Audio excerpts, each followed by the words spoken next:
Nobody is coming to believe in you. Let that land before you move on, because it is the most important thing I'm going to say, and everything else builds on it. Nobody is coming. Not your family, not your friends, not the industry, not the algorithm, not the room full of people who would benefit from what you are building. Nobody is riding over the hill to look at what you are doing and declare it worthy of their faith. The world has never worked that way.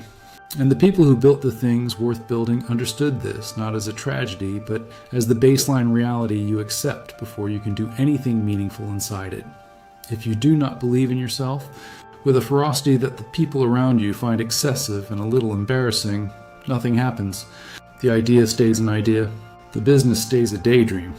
The book stays a document on your laptop with 12 pages and a title you love and a chapter 2 you have been meaning to write for 8 months. Nothing moves.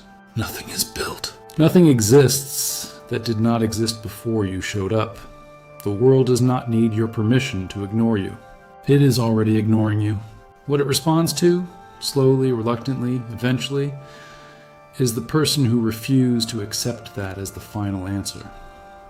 Here is what the world will tell you. It will tell you it has been tried, that smarter people attempted something similar and it did not work. The implication is clear. If they could not do it, what makes you think you can? It will tell you the timing is wrong. The market is saturated. The window is closed. You missed it, or you are simply not positioned correctly, even if the opportunity were there. It will tell you, through the mouths of people who love you and mean well and genuinely want the best for you, that you should be realistic. That there is a version of this that makes sense and a version that does not, and the version you are describing sounds like the second one. And here is the thing, they are not always wrong. Some of it is accurate. The people offering caution are not always operating from fear or a need to keep you small. Sometimes they are offering something genuinely valuable, and you should receive it as such. But here is what they cannot tell you. They cannot tell you what you are capable of when fully committed. They cannot tell you what becomes possible when someone refuses to accept the standard outcome. They cannot tell you what happens at the intersection of an idea and a person who will simply not stop, who will find a way around every obstacle, reframe every failure as information, and outlast every version of the problem that defeated those who came before. They do not know that. They cannot know that because that number is not determined by the odds. It is determined by you. Let me be precise about what I mean by self-belief, because it is not what most people think. I am not talking about the belief that you are right about everything. That is arrogance, and arrogance will destroy you faster than doubt ever could. Because arrogance stops learning, and a person who stops learning has already started losing. I am not talking about the refusal to see reality clearly. The ability to look at hard feedback, at a failing experiment, at a market telling you something important, and actually hear it, update, change course when the evidence demands it, that is not weakness. That is one of the rarest skills a builder can have. And what I am talking about is something different and harder to hold on to. The belief that you can figure it out, not that you have it figured out, not that your current plan is correct, but that you, with the combination of intelligence and stubbornness and adaptability you carry, can find a way through. That when the current plan fails, and it will, you will look at the wreckage and see the next move. That when the road ends, you will build more road. That the problem is solvable by you, even if you do not yet know how, and that the not yet knowing is temporary rather than a permanent verdict. That belief is not irrational. It is the most rational bet available to you. Because the alternative, the belief that you probably cannot, that the people who said it cannot be done are probably right, is self-fulfilling in a way that makes it impossible to test. You will not find out if you could have done it because you will stop before the answer arrives. The stubborn refusal to quit is not the same as the stubborn refusal to learn. One kills you. One saves you. Know which is which. The people who changed things did not have better information than you. They did not have a clearer view of the path. In most cases, they had less data, less precedent, fewer tools, more obstacles, more people telling them it was impossible with more evidence to support that conclusion. What they had was a specific stubbornness that looked, from the outside, like delusion, and from the inside felt like the only sane response to a world asking them to be smaller than they were. Every significant thing ever built was built by someone who kept going past the point where a reasonable person would have stopped. Past the first failure, past the 10th, past the moment the evidence for quitting vastly outweighed the evidence for continuing, past the point where their friends stopped asking how it was going, past the point of comfort and approval. They kept going because the alternative, a life smaller than their actual capacity, was a cost they were not willing to pay. Not because they were reckless, but because they had made an honest accounting and decided the cost of quitting was higher than the cost of continuing. That is not delusion. That is a decision. And it is available to you right now. Here is what nobody tells you about the people who doubt you. They are often doing it from genuine care, and almost always from a place of personal limitation they are not fully aware of.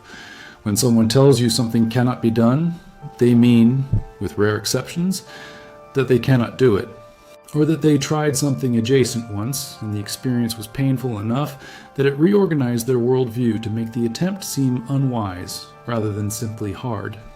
Their ceiling is not your ceiling. Their willingness to absorb uncertainty and keep going in the face of evidence that would stop most people, that is not the same as yours. You do not know yet what yours is. And the only way to find out is to go further than they went and see what is still standing when you get there. Do not be unkind about this.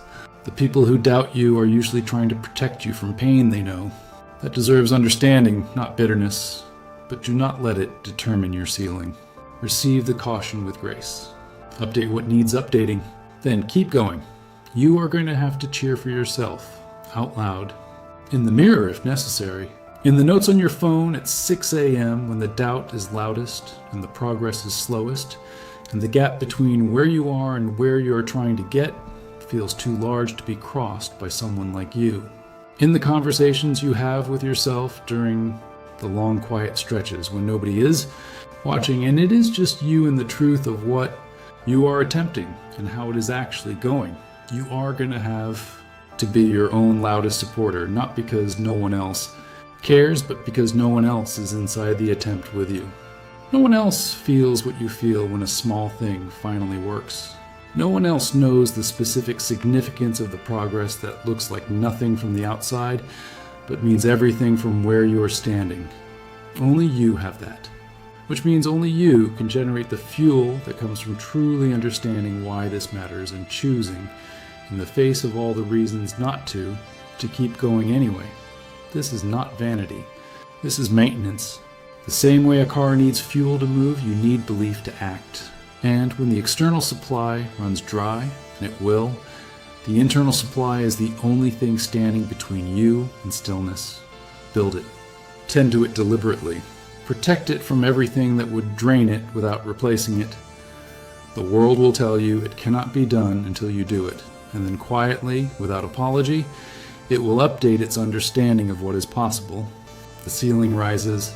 The next person attempting something similar will face a slightly different conversation, because you change the reference point for what is achievable.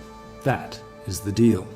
You do the work of expanding what is possible, often at great personal cost, without the guarantee of recognition. And the world slowly becomes a slightly larger place because you refuse to accept its initial verdict. That is worth doing. Not because anyone will thank you for it, but because the alternative, accepting a smaller life because the world told you to, is a cost that compounds daily, in the form of a person who wonders what might have been if they had simply refused to believe the consensus about what was possible for them.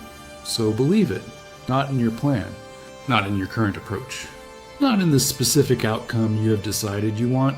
Believe in your capacity to find a way, to learn what you do not know, to fail and extract the lesson and use it, to outlast, to adapt, to keep going past the point where the reasonable version of you would have accepted the exit.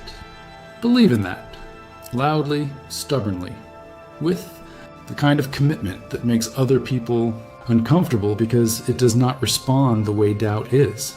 supposed to respond when it meets evidence with the kind of irrational refusal to quit that looks, from the outside, like someone who does not know the odds. You know the odds. You just decided they do not apply to you. Maybe you are right. The only way to find out is to keep going long enough to get the answer. Keep going.